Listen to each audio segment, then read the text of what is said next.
কুষ্টিয়া কুমারখালী উপজেলার শিলাইদাহ ইউনিয়নে শিলাইদাহ বাজারে এক দোকানে ঘর ভাঙচুর করে দোকান দখলে নেয়ার অভিযোগ উঠেছে কসবা গ্রামের মুসলিম তার ছেলে মামুনের বিরুদ্ধে। আমাদের কুষ্টিয়া জেলা প্রতিনিধি মোশাররফ হোসেনের পাঠানো তথ্য ভিডিওতে জানা যায়, আখড়াপাড়া গ্রামের ইমাম বখশ ছেলে সেলিম জানান, অভিযুক্তরা প্রথমে ভাড়াটিয়া হিসেবে ওই দোকানে ওঠেন।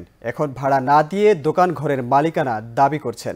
শনিবার গভীর রাতে উপজেলার শিলাইদাহ বাজারে ক্রয়কৃত সম্পত্তিতে এই ঘটনা ঘটে। জানা যায়, শনিবার গভীর রাতে পূর্বের বিরোধকে কেন্দ্র করে প্রতিপক্ষ কসবা গ্রামের মুসলিমের ছেলে মামুন সহ আরও বেশ কিছু ব্যক্তি সেলিমের একটি দোকান ভাঙচুর করে এবং ওই জমি দখলে নেয়ার চেষ্টা করে।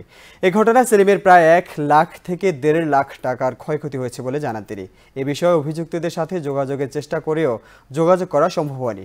কুমারখালী থানার ভারপ্রাপ্ত কর্মকর্তা সুলাইমান শেখ বলেন, সংবাদ পেয়েছি শিলাইদাহ বাজারে মসজিদের সামনে একটা দোকান ঘর ভাঙচুর হয়েছে। এই বিষয়ে এখনো কোনো অভিযোগ পায়নি। অভিযোগ পেলে আইনগত ব্যবস্থা নেওয়া হবে।